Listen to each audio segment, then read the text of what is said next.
Salve, meu querido aluno, salve, minha querida aluna, como é que vocês estão?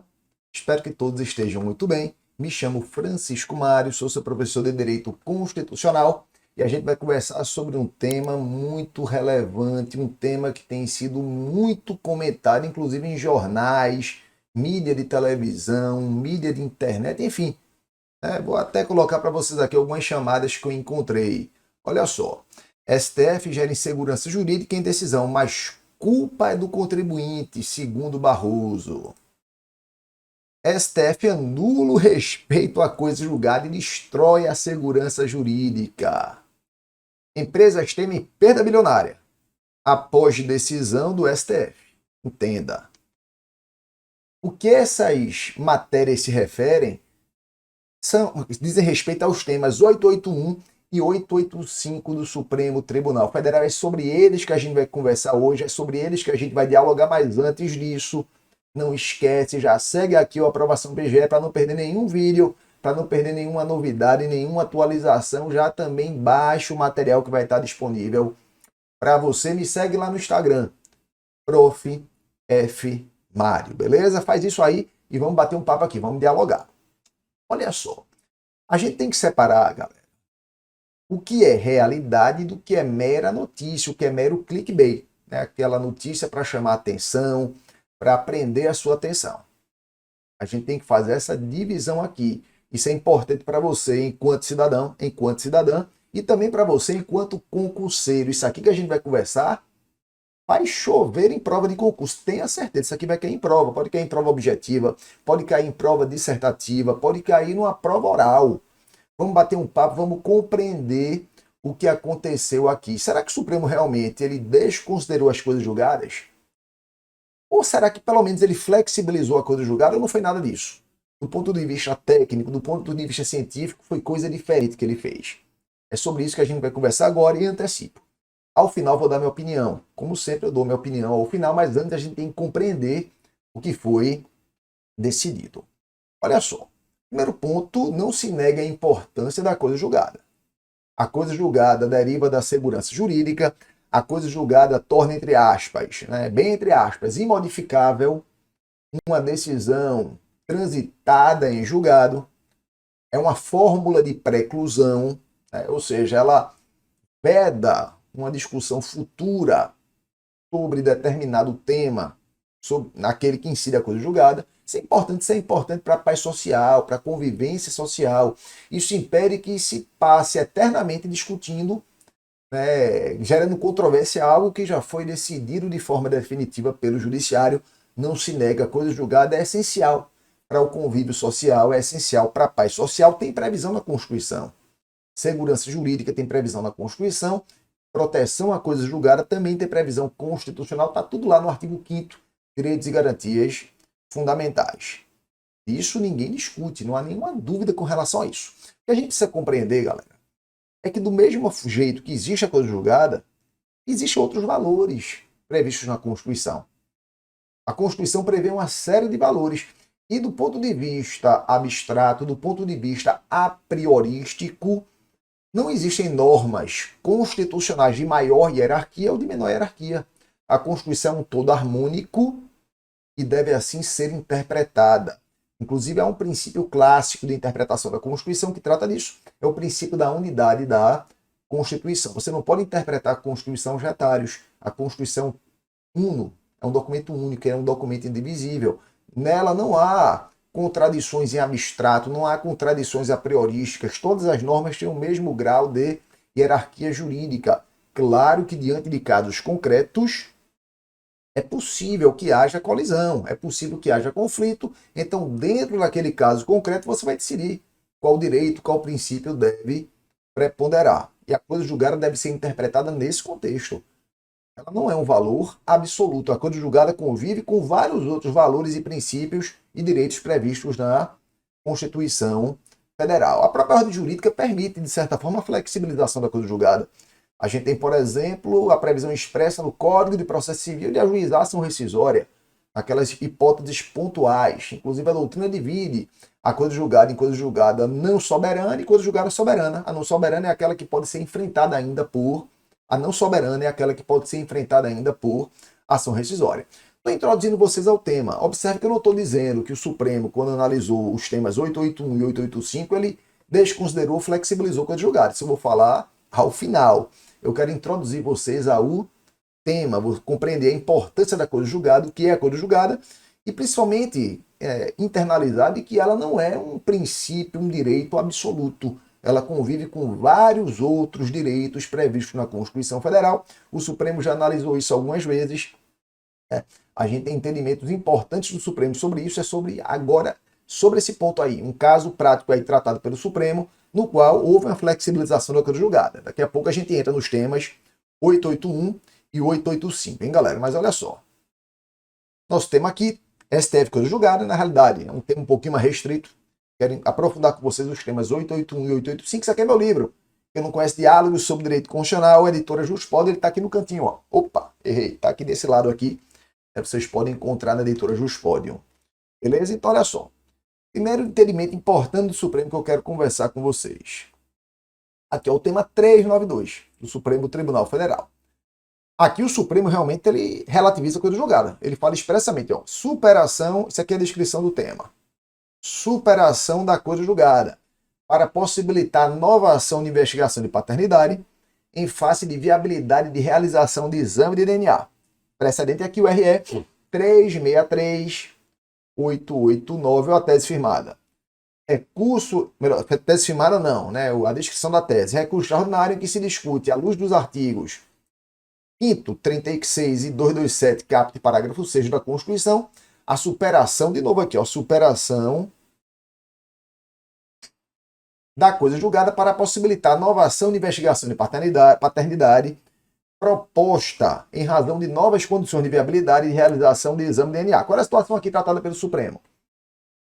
Se entrou uma investigação de paternidade, né, a parte não tinha condições de fazer exame de DNA ou não tinha condição financeira na época, não era algo, né, tão popular quanto é hoje em dia, e por falta de provas, a ação de investigação ela foi julgada improcedente. Surge o exame de DNA e a possibilidade, hoje em dia se popularizou, um exame que você consegue concluir com alto grau de certeza, né, se há ou não a situação de paternidade ali, e a parte que ela faz, ela repropõe a ação. O que é que o réu alega? Opa, aqui a coisa julgada. E a matéria chega no Supremo em série de recurso extraordinário e o Supremo reconhece a repercussão geral. O que é que você tem aqui? Coisa julgada de um lado e outros valores também de envergadura constitucional do outro. Você tem aqui o direito ao reconhecimento da sua ancestralidade, o direito à sua identidade. Você saber quem é seu pai é o mínimo que você tem que ter para você ter, né, a sua ancestralidade e identidade plenamente reconhecida. Então, são direito de proteção à família também, são direitos previstos na Constituição. O Supremo se deparou com isso. Olha a tese firmada pelo Supremo aqui, ó. Que interessante. O Supremo ele firmou aqui dois entendimentos aqui. Primeiro entendimento aqui, ó. Vamos dividir as teses assim, né?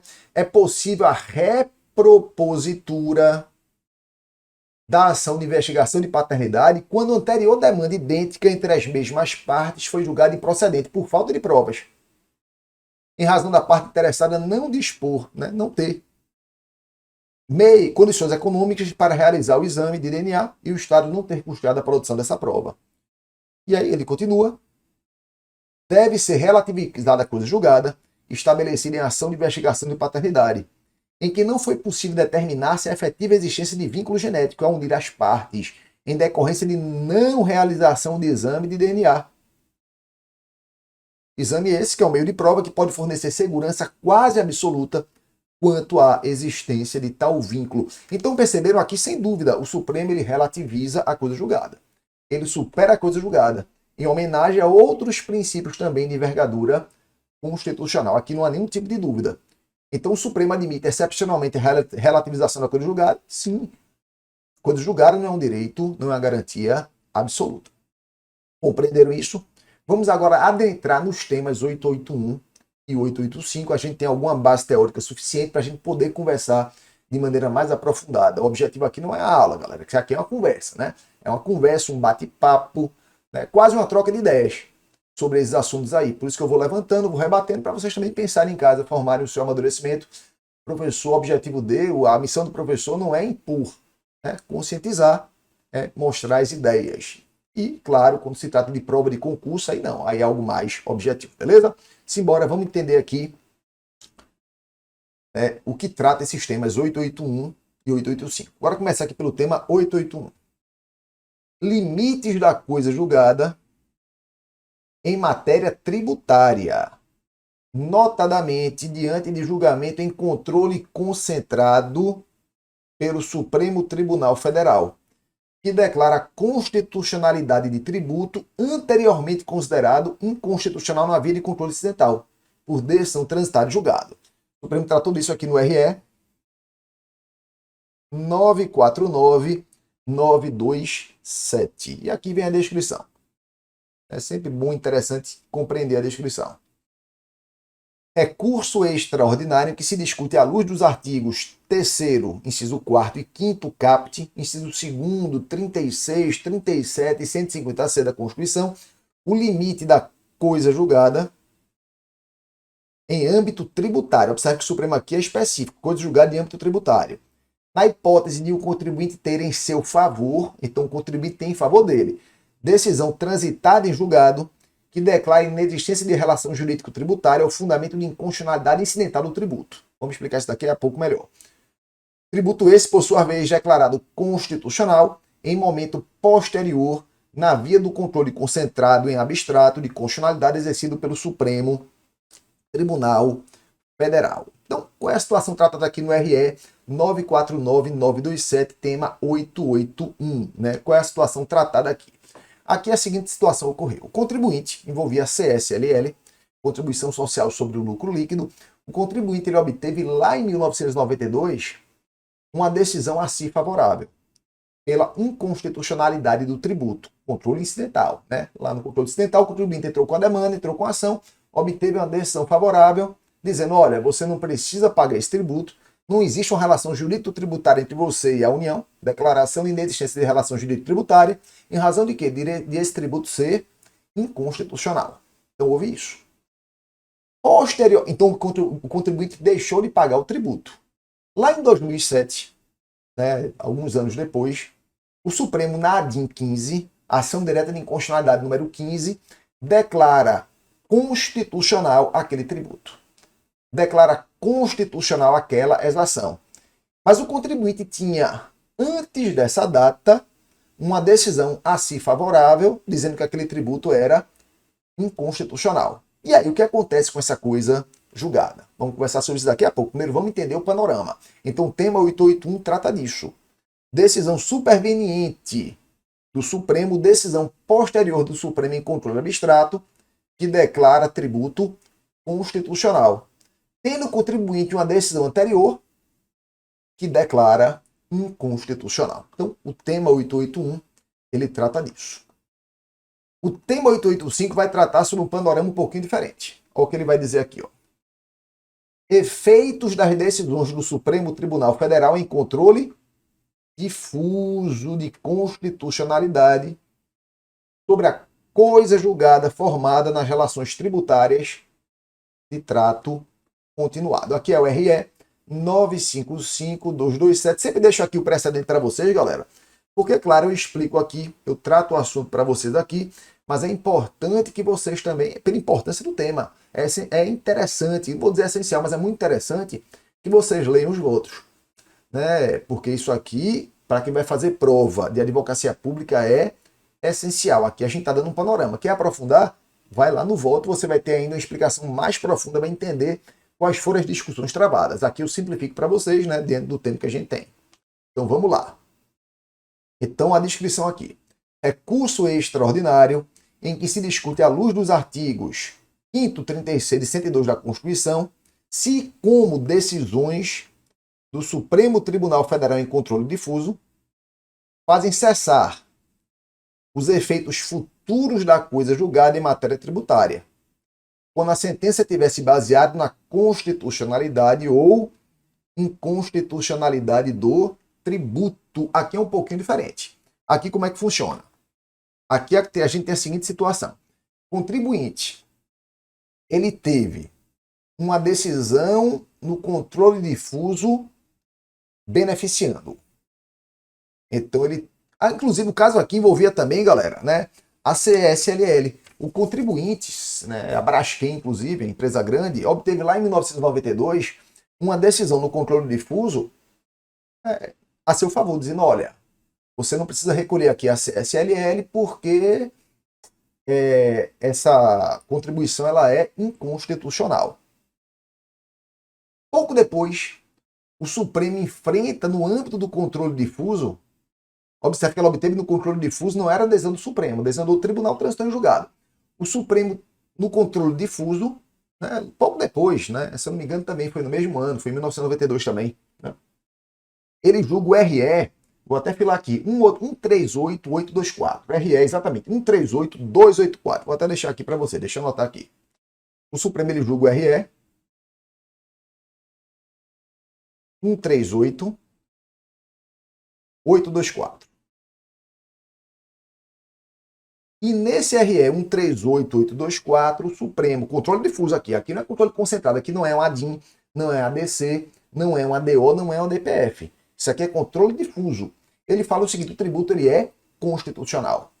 E aí o que acontece com aquela decisão anterior que o contribuinte tinha? Então bora compreender aqui, ó, o que cada um dos temas trata. Vou deixar aqui bonitinho para vocês. O tema 881. Tema 881, a situação é essa aqui, ó. Contribuinte. O contribuinte aqui tem uma decisão favorável. Tem uma decisão favorável. E depois o STF profere no controle concentrado. Quando eu falo controle concentrado, eu estou falando de ADIM, ADC, ADO, ADPF, decisão com efeito erga omnes. Uma decisão declarando o tributo constitucional. Então o tema 881 trata disso. O tema 885 é diferente. O tema 885 é diferente. O contribuinte, esse conto é aquele contribuinte. Ele também obtém uma decisão favorável a si, declarando o tributo inconstitucional, e o Supremo, posteriormente, no controle difuso,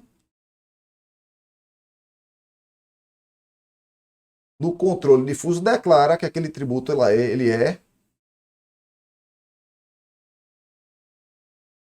constitucional. Qual é a pergunta aqui? Tema 881. O que acontece com essa decisão aqui transitada em julgado favorável ao contribuinte? Tema 885. O que acontece com essa decisão aqui transitada em julgado em favor do contribuinte? Compreenderam a situação? Então a situação é essa, galera. A situação é essa. Vamos ver aqui quais são as teses firmadas. Quais foram as teses firmadas. Né? Mas antes eu quero passar para vocês a seguinte ideia. A relação jurídico-tributária entre contribuinte e fisco, ela é uma relação jurídica de trato sucessivo. Como assim? Ela, né, como regra de trato sucessivo, ela vai se estendendo no tempo. Os fatos geradores vão ocorrendo, os tributos vão sendo lançados, a administração tributária lança o tributo de acordo, né, com o ambiente normativo existente quando da ocorrência do fato gerador, né, e essa relação ela vai sendo travada ao longo do tempo. Né? Então, existem relações que acontecem uma vez no ano, existem relações que acontecem uma vez no mês ou mais de uma vez no mês, enfim, aquilo vai acontecendo sucessivamente ao longo do tempo. E é importante entender que as relações jurídicas de trato sucessivo, essas que se prolongam do tempo, vão se renovando de tempos em tempos, elas possuem uma cláusula de rebus sic stantibus. A rebus sic stantibus. O que é essa cláusula rebus sic stantibus, ou rebus sic, ou cláusula rebus, como chamam? Ela fala o seguinte, olha, aquela relação se mantém daquela forma enquanto o ambiente de fato e normativo também se mantém dessa forma. Alterado o ambiente normativo, o ambiente de fato, as situações fáticas, aquela relação ela é modificada e aquelas conclusões também são modificadas. Bora pegar um exemplo aqui, bem tranquilo. Pensão alimentícia. Uma parte ingressa contra outra parte para que esse réu pague pensão alimentícia. O réu ele recebe, sei lá, 30 mil reais por mês. E a decisão determina que ele pague de pensão alimentícia R$ 6.000 por mês. 20% da sua remuneração. Então, todo mês ele vai pagar R$ 6.000. Fixou lá o valor de R$ 6.000. Mas imagine que a parte perdeu o emprego. Galera, mudou a situação fática. Como é que ela vai pagar R$ 6.000 por mês se ela não tem mais um emprego ou se ela ganha agora um salário mínimo? A situação mudou. Não, Mário, mas a parte que estava recebendo os alimentos, ela tinha uma decisão judicial transitada e julgada em seu favor. Ok, tinha. Mas ela tinha aquela decisão que a favorecia naquelas condições, enquanto o ambiente normativo e ambiente de fato era o mesmo. Rebus sic stantibus. Se o ambiente mudou, aquela situação é uma circunstância que muda também aquilo que foi decidido. Perceberam? A relação jurídico-tributária ela também tem essa característica. Então, com base nisso, com base nesse pensamento, vamos aqui ver as teses. Olha só. Primeira tese firmada pelo Supremo. As decisões do STF em série de controle incidental, controle difuso de constitucionalidade, anteriores à instituição do regime de repercussão geral, não impactam automaticamente a coisa julgada, que se tenha formado, mesmo nas relações jurídico-tributárias de trato sucessivo. Então, aquela situação lá, né, é o tema 885 que a gente viu aqui. O contribuinte tinha uma decisão judicial transitada e julgada que determinava que ele não deveria pagar tributo, porque aquele tributo é inconstitucional. O Supremo depois decide no controle difuso que aquele tributo é constitucional. Essa decisão do Supremo vai atacar diretamente, vai desconstituir automaticamente, ou vai fazer essa eficácia temporal dessa decisão que era a favor do contribuinte. Aí o Supremo fala o seguinte, olha, se eu proferir essa decisão e não foi no regime de repercussão geral, ela não vai impactar. Ela não vai impactar, olha o que ele diz, não impacta automaticamente. Não impacta automaticamente a coisa julgada. Então a coisa julgada, ela se mantém inalterada, ela não cessa os seus efeitos se a decisão do Supremo, repito, tiver sido proferida em controle incidental, em controle difuso, sem que haja decisão nesse sentido em sede de repercussão geral. Então, esse foi o entendimento do STF. Né? E, Mário, como é que se poderia modificar nesse caso a coisa julgada? Se poderia pensar, né, a depender do caso, em uma ação rescisória, mas não há impacto automático. O Supremo deixa isso muito claro no tema 881. Segunda tese aqui do Supremo. Ele firmou duas teses, né, de uma vez só. Aí ele continua, já as decisões proferidas em ação direta, quando eu falo ação direta, galera, vou botar aqui é controle concentrado, ADIM, ADC, ADO ou ADPF. Decisão proferida em ação direta ou em sede de repercussão geral, interrompem, olha só, automaticamente os efeitos temporais das decisões transitadas em julgado, nas referidas relações, respeitadas a irretroatividade, a anterioridade anual e a noventena ou anterioridade nonagesimal, conforme a natureza do tributo. Então, observa que aqui a conclusão ela é diferente. Se o Supremo entendia, se o contribuinte tinha uma decisão que lhe era favorável, dizendo que o tributo ele era inconstitucional, e o Supremo posteriormente profere decisão declarando constitucional, tendo essa decisão proferida em controle concentrado, ADIM, ADC, ADO ou ADPF, ou em recurso extraordinário com repercussão geral, nesse caso, a eficácia da coisa julgada lá que beneficiava o contribuinte, a eficácia temporal dela cessa automaticamente, independentemente de ação rescisória, galera. A interrupção ela é automática, beleza? E nesse caso, tem que respeitar irretroatividade, ou seja, não vai ser possível cobrar o tributo em momento anterior ao da decisão do Supremo que declarou a sua constitucionalidade. Então imagine que o contribuinte tinha uma decisão lá em 2010 dizendo que o tributo era inconstitucional. Em 2020, o Supremo profere decisão entendendo pela constitucionalidade, decisão tomada em sede de repercussão geral ou em controle concentrado. O fisco não vai poder cobrar antes de 2020, ele tem que respeitar a anterioridade, a irretroatividade, melhor dizendo. Além disso, tem que respeitar a anterioridade anual ou a anterioridade nonagesimal ou ambas, a depender do tributo. Aquela ideia de que você institui o tributo no exercício financeiro e só pode cobrar no exercício seguinte, anterioridade anual ou nonagesimal. Institui agora e só pode cobrar daqui a 90 dias. Então tem que respeitar tudo isso. É isso que tem que ser respeitado.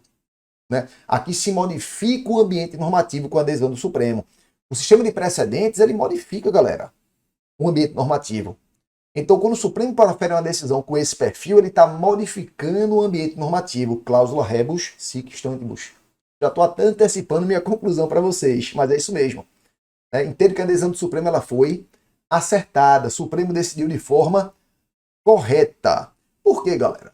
Porque foi alterado o ambiente normativo. Sendo alterado o ambiente normativo, por óbvio, você tem que interpretar aquela coisa julgada de acordo com o novo ambiente normativo. Não se fala nem aqui de relativizar coisa julgada. Não se fala nem aqui de desconstituir coisa julgada. Quando o contribuinte tinha decisão favorável a si, você tinha um certo ambiente normativo. Quando esse ambiente normativo foi modificado com a adesão do Supremo, cessa temporalmente a eficácia daquelas coisas julgadas. Não é que vai desconstituir. O que estava para trás permanece íntegro. Mas a partir da decisão do Supremo, você tem um novo ambiente normativo. Pode imaginar o seguinte: imagine que não fosse uma decisão do Supremo, fosse uma lei nova. A gente sabe que o Legislativo, quando o Supremo decide em sede de controle concentrado, ele não está vinculado. Ele pode fazer uma lei nova.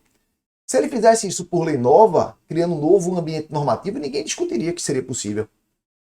A regra é a mesma, galera. O pensamento é o mesmo. Quando o Supremo diz que é constitucional, o Supremo é o guardião da Constituição. Ele tem a última palavra, ao menos provisória, em termos de controle de constitucionalidade e interpretação das normas, em confronto com a Constituição. Então, quando o Supremo diz que é constitucional, aquele ambiente normativo ele foi modificado, o que faz cessar temporalmente a eficácia da coisa julgada em sentido contrário. E aqui um detalhe importante, olha só. Olha o que o Supremo diz. O Supremo ele é genérico. Ele fala o seguinte: decisão proferida em ação direta em sede de repercussão geral interrompe automaticamente os efeitos de decisões transitadas e julgadas nas referidas relações. Aí vai respeitar uma série de itens. O que ele está dizendo aqui? Isso aqui pode se aplicar também em favor do contribuinte. Imagine que o contribuinte tinha uma ação em controle difuso, dizendo que ele teria que pagar o tributo porque aquele tributo era constitucional. E mais na frente o Supremo entende, em controle concentrado ou em repercussão geral, que aquele tributo ele é inconstitucional. A regra é a mesma. Nesse caso, a decisão vai beneficiar o contribuinte. Por quê? Porque se altera o ambiente normativo, cláusula rebus sic stantibus. Perceberam? Então aqui, galera, não se trata de gerar insegurança jurídica, não se trata de o Supremo de respeitar o direito do contribuinte, até porque a adesão pode beneficiar o contribuinte. Você tem, por exemplo, o tema 69, que trata de colocação na base de cálculo de ICMS, de PIS e COFINS. O Supremo disse que não era possível, isso beneficia também o contribuinte. Gera segurança jurídica. Por que gera segurança jurídica? Galera, o Supremo tem a última palavra em razão da interpretação da Constituição. Como é que um tributo pode ser cobrado para uns e pode não ser cobrado para outros, ou vice-versa? Não faz o menor sentido. Isso cria, inclusive, uma situação de concorrência desleal. Eu, que não tenho que pagar aquele tributo, vou poder competir com um preço diferente daquele que tem que pagar o tributo. Gera um desequilíbrio concorrencial, fere o princípio da isonomia. Por tudo isso, entendo sim que a decisão do Supremo ela foi adequada, ela foi correta. Então lembra, decisão proferida pelo Supremo, que não tenha sido em controle abstrato, decisão proferida em controle difuso, sem repercussão geral, qual é a consequência disso com relação à coisa julgada anterior? Nenhuma, automaticamente não gera nenhuma consequência. É possível pensar em eventual ação rescisória, mas não há consequência imediata. Já a decisão proferida em sede de repercussão geral ou em controle abstrato, ela modifica o ambiente normativo. Né? Inclusive, uma coisa que muito pouco tem se falado, né? O Supremo aqui indiretamente está reafirmando aquela tese da abstrativização do controle difuso. Aquela ideia que quando o Supremo julga, declarando inconstitucional, mesmo no controle difuso, aquela adesão tem eficácia para todos. O Supremo pelo menos está reconhecendo isso aqui quando se trata de repercussão geral. Porque a repercussão geral se dá no controle difuso, perceberam? Mas tem repercussão geral, né? O Supremo está reconhecendo aí que haveria uma abstrativização dessa decisão e valeria para todo mundo. Para a gente finalizar aqui, né? Para a gente finalizar, que já estamos aqui com mais de meia hora de vídeo. Né? Para a gente dar uma finalizada aqui, quero conversar com vocês sobre dois aspectos. Primeiro deles, qualquer decisão vai se aplicar isso que a gente analisou aqui? Não, galera. O Supremo é muito específico. Isso aqui se trata de relação jurídico-tributária e de relação continuada, né? Que se prolonga no tempo. Para outros casos, a gente tem que analisar como vai ser o desenvolvimento disso pelo Supremo. Relação jurídico-previdenciária. Se aplica, o Supremo está dando uma picha, mas a gente não pode falar que se aplica. Segundo ponto, significa dizer que agora não precisa de ação rescisória para nada, não é bem isso. Olha só. O próprio CPC ele trata disso, galera. O entendimento do Supremo se aplica a todos os casos nos quais há trânsito em julgado. Já digo para você que não. Se aplica para esse caso que a gente está tratando, né?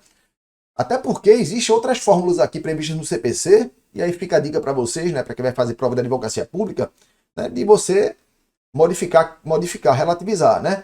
Aqui não houve nenhuma relativização nos temas que a gente tratou, como a gente viu, né? Apenas houve alteração do ambiente normativo e reconhecimento dessa alteração. Mas a forma de atingir a coisa julgada aqui, formas legítimas. Olha o que diz aqui o artigo 535 do CPC, isso é Código de Processo Civil. A Fazenda Pública será intimada na pessoa dos representantes judicial por carga, remessa ou meio eletrônico para querendo no prazo de 30 dias e nos próprios atos impugnar a execução. Então entrou-se com a execução contra pedido de cumprimento contra a Fazenda Pública. Ela pode impugnar. Ela pode inclusive alegar o quê? Inexequibilidade do título ou inexigibilidade da obrigação. Né? Dizendo que o título é inexigível. E uma das causas que gera essa inexigibilidade está aqui, ó. Parágrafo 5º. Para efeito do disposto no inciso 3º, inexigibilidade, considera-se também inexigível a obrigação reconhecida em título executivo judicial fundado em lei ou ato normativo considerado inconstitucional pelo Supremo, ou fundado em aplicação e interpretação de lei ou ato normativo tido pelo STF como incompatível com a Constituição em controle de constitucionalidade concentrado ou difuso. Então a Fazenda ela pode arguir que o título é inexigível, o título que está sendo cumprido, executado é inexigível, porque, né, se fundou de forma diferente o entendimento do Supremo em controle difuso concentrado. Mas olha só, a decisão do Supremo referida no parágrafo 5º, que é aquela que torna inexigível o título, deve ter sido proferida antes do trânsito em julgado da decisão exequenda. Ou seja, o Supremo tem entendimento de controle difuso ou concentrado, por exemplo, pela inconstitucionalidade de uma norma. Posteriormente, no controle difuso, né, um indivíduo ele é beneficiado, e essa decisão se fundamenta em entendimento contrário ao do Supremo. Quando esse indivíduo ele for executar, cumprir, né, a obrigação, o devedor ele pode alegar, olha, esse título aqui é inexigível. Por quê? Porque se funda em decisão, em sede de controle, de entendimento contrário ao do Supremo. Ou seja, a decisão do Supremo, nesse caso, tem que ter sido proferida antes. Parágrafo 8º, observa. Se a decisão do parágrafo 5º for proferida após o trânsito em julgado da decisão que se objetiva cumprir, caberá ação rescisória, cujo prazo será contado do trânsito em julgado da decisão proferida pelo STF. Aqui é diferente. Né? Imagina o seguinte, o indivíduo obteve uma decisão judicial transitada em julgado, né? Declarando, por exemplo, constitucional uma norma ou inconstitucional e beneficiando o indivíduo. Posteriormente, o Supremo tem entendimento contrário. Essa decisão do Supremo ela vai atingir automaticamente essa que é anterior? Não. Nesse caso, tem que se utilizar da ação rescisória e o prazo para a ação rescisória, nesse caso, ele é contabilizado a partir da decisão do STF, decisão proferida pelo STF. Então, observa que os temas, né, que a gente acabou de conversar, 881 e 885, não se aplicam distintamente Até porque existem fórmulas de conversar com isso aqui e se resolver a situação. O CPC mesmo trata disso aqui. Ação rescisória ou até mesmo impugnação por meio de sentença. Então, o tema 881 e 885, esses temas se aplicam em situações pontuais com as quais a gente conversou.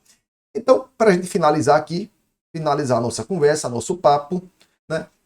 Se você for arguído numa prova para responder em prova objetiva, você já tem argumento de fato, de sobra, né? Vamos consolidar isso aqui para uma prova dissertativa, uma prova escrita ou uma prova oral. Quais são os argumentos que você pode utilizar para responder o examinador? Primeiro, o respeito ao princípio da supremacia constitucional. Ora, como é que o Supremo tem a última palavra em termos de interpretação da Constituição e essa última palavra dele não vale?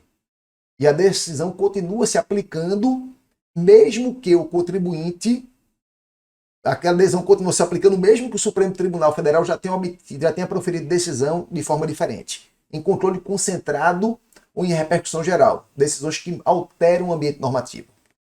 Segundo, segurança jurídica.